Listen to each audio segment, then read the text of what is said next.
Under 8 minutes to go in LMP2 qualifying. Dan Goldberg for United Autosports is on pole at the moment. He's gone purple in the first sector. Here's the 343 not United, Inter Europol prototype, as well as the 37. This class for this race in particular, when it expands go across the line. lineups throughout the field, you look at the star caliber of Got the George going up to 6 for crowd strike. Dan Goldberg is half a second faster than the lap he just put down. A 148's his pole lap. What's this lap going to be as he's coming across the line right now? It's a 140.179. He's gained 0.6 of a second. It's awesome. Naveen Real for Era Motorsport goes to second, but he's quickly outdone by the Brian Herta PR1 LMP2 that's driven by Ben. He's a half a second behind Goldberg. You don't have this class. We don't have it now in the WEC, but we do have it at Le Mans. And Dan Goldberg's going quicker again. He's fastest in the first sector once again. He's 58 1/1000ths of a second faster at the moment. In the world's top class of motor racing in endurance racing. Where do they learn? Here's the Inter Europol 43, The LMS? Well, driven by they're Jeremy. class. And As Inter Europol has expanded to 2 cars. We got a replay and a moment for Jeremy Clark into turn 1. He goes a little wide. Locked up the brakes and went wide. And Jeremy, nearly went on the grass again. He didn't do this race last year. He joined the team at Sebring and probably won on debut. Oh yes, that's right. Well remembered. How do you forget? That was so impressive to join a team and go and win. Certainly one of the toughest endurance races on the planet. There are a few that could make that claim, and Sebring certainly is on the short list. But Jeremy's working his way into the banking of turns 1 and 2 on the big Daytona track. He currently sits 5th. Here's the Pratt Miller 73. Chris Cumming along with the 99 Gold AO Racing prototype. That's driven by the owner of the team, PJ. Getting into Sebring actually on the 17th, and it's the weekend.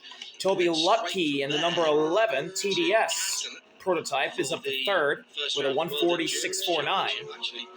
Naveen Real goes quicker, but still nearly a second behind Goldberg, who also improved his lap by 5 1/1000ths from a 140.179 to a 140.174.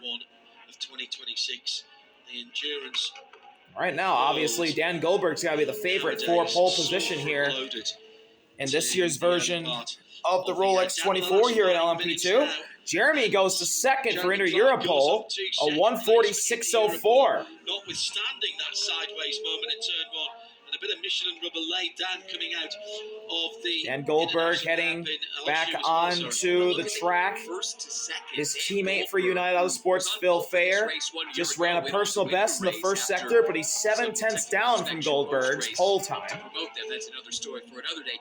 But half a second clear of the rest of the field. 4.5 seconds, and boy, does this number 22 United car and Dan Goldberg have pace in the daytime, but 24 hours is a different animal compared to a 15-minute qualifying session. As here's the Gold AO PJ.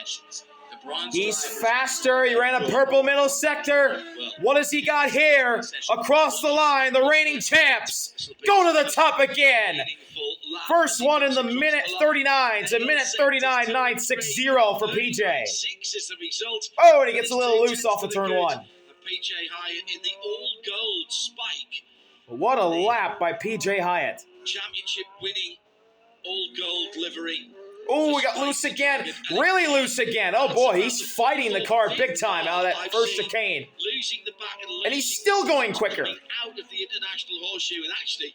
Phil goes to 9th as we focus on his teammate, Dan Goldberg. Let's see if he can go faster. He's about 2 tenths behind PJ. Far away from danger, I should add. But and he is faster than PJ. As Jeremy for Inter Europol, he goes quicker by 8 1/1000ths of a second. He runs a 139.952. So PJ at the top for all of a couple of seconds.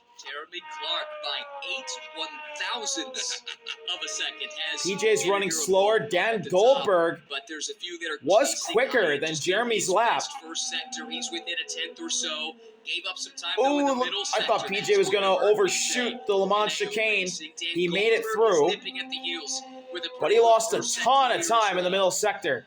He's over a second behind. What a Dan spectacle Goldberg is just 91,000ths of a second slower than his lap. Amazing stuff. Top three within 0.2 of a second. Get your phone out now and put it on the stopwatch mode and see if you can start and stop the PJ stopwatch. across the Let's line, he will not anywhere improve. 0.00 2 seconds behind. That Whoa, big moment! He goes wide into turn 1! Big mistake for PJ Hyatt. He keeps it going. He didn't crash, but that's a huge mistake and a lap ruin for PJ Hyatt. Another lap before time expires.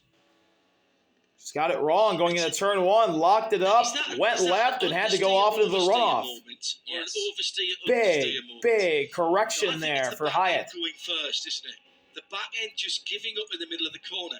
But again, that's a I wonder if that is where the wind catches the back of the car as well that way, and it's pushing it around. Now across the line, here's Jeremy, 2 seconds slower than his pole time, and he's going wide. He goes wide into turn 1.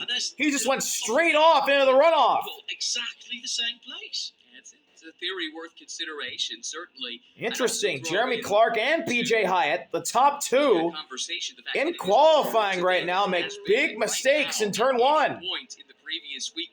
Now the question is, can he get back to the stripe to start another flying lap? Dan Goldberg definitely will. He's going out of the back straightaway, heading toward the Le Mans chicane. He went a little bit faster. He's now into the 140's range. Still very pleasant. Air temperature is 24. But he definitely will have another lap, Track temperatures just barring if he's going quicker on this one, to try and pass Jeremy and get pole position that he had for most of this session. 45 seconds. Who has got the performance? Daniel Goldberg. Here comes Dan Goldberg coming to the start-finish line. He'll have 28 seconds. This is his final lap. He does not improve.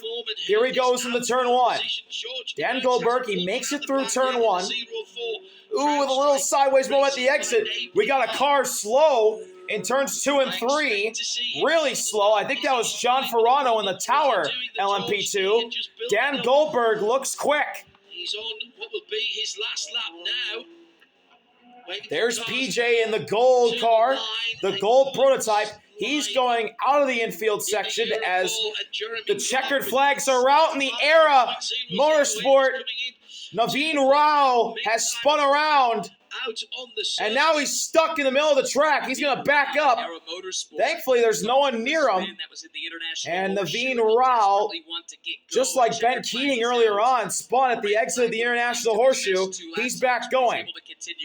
He's got it pointed, and there he goes. But the best he will do is 7th, as into the Le Mans chicane goes PJ. The reason he didn't want to cause a red flag is he would have lost any fast time. Into turn 3 for PJ. 8/1000ths of a second behind Jeremy for pole. It doesn't look like he's improving. He's half a second behind out of sector 2, and he's going to box. That's it. PJ's not going to get pole. It's looking good for Jeremy. He just has to hold off Dan Goldberg and Ben. Now who was that? That was the Francois Perraudot car, I think. George Kurtz has improved and pulls himself up to 8th position, but he's a second away here.